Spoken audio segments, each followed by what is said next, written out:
A man once came before Rebbe Shner Zalman of Liadi with his 11-year-old son who was mute. They had been to many doctors over the years, but nothing helped.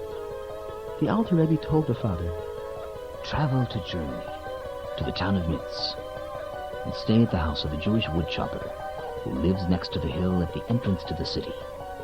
Stay there until God sends your son a cure." The man asked, "But Rebbe, what shall I do in Mitz?" The Rebbe answered, "Don't do a thing.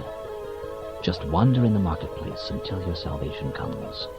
Well, the man didn't have the means to afford such a long journey. But when the Hasidim found out what the Alter Rebbe had prescribed, they immediately collected the money from amongst themselves, with total trust that the Rebbe's words would come true. After a long, hard journey, the man and his son finally arrived in Minsk. As soon as they entered the city, they found the house near the hill, just as the Rebbe had said. It belonged to the Jewish woodchopper.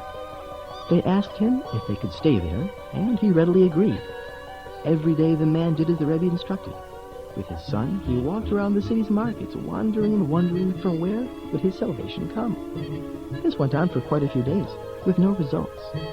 After a while, his woodchopper host asked him, "Tell me, please, what are you doing here? I see you have been here for a while now, but you don't seem to work. If I may ask, just what is it you're doing here?" So the man told him his whole story. The woodchopper looked surprised and said, "How could your Rebbe know about me from so far away?" But then the woodchopper had an idea. "I think your Rebbe's intention wasn't that you should meet me, but that you should meet my son-in-law instead. Listen, and I'll tell you about him. There was this young man who would sit in the shul and learn day and night. I had mercy on him and invited him to eat by me. He agreed, but after a few days he said, 'I have one request. I don't want to eat from charity, and since you have a thriving wood business in your courtyard, and you should have a guard watching the wood, build a small shack in the courtyard, and I'll stay there and be the guard.' I agreed, and built him the shack, and he sat there and guarded my wood.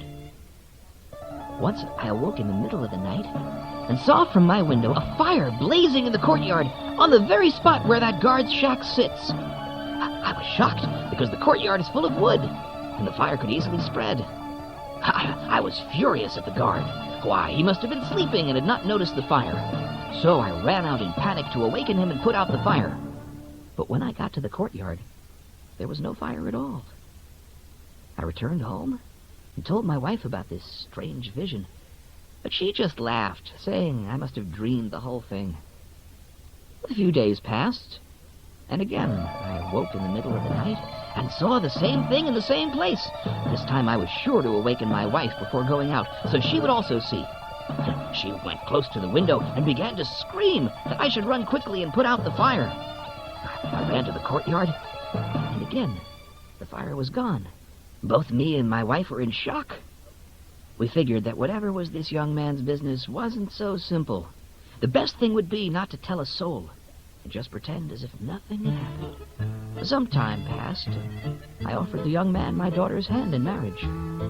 He agreed, but he made one condition, that I should build for them a house at the edge of town, and we wouldn't be allowed to visit them at all. "We will come to you often, but you must never visit us," he said. "I will make my living from baking bread," he continued, "for this is what I do well. If you agree to this condition, fine. If not, then I cannot agree to the match." So I agreed to his condition and built them a house. After the wedding, the young couple moved to their new place I built for them. I never go to them, not even once, but they come to us often, and my daughter says she's very happy with her husband. "And so," concluded the woodchopper, "it must be that the Rebbe intended that you see my son-in-law, for he is a hidden tzaddik and can save you." The man agreed and took his son to see the baker, the son-in-law of the woodchopper. They found him in his house, and the man said to him, "The Rebbe from Liadi sent me to see you so that you will cure my mute son." The baker was noticeably upset.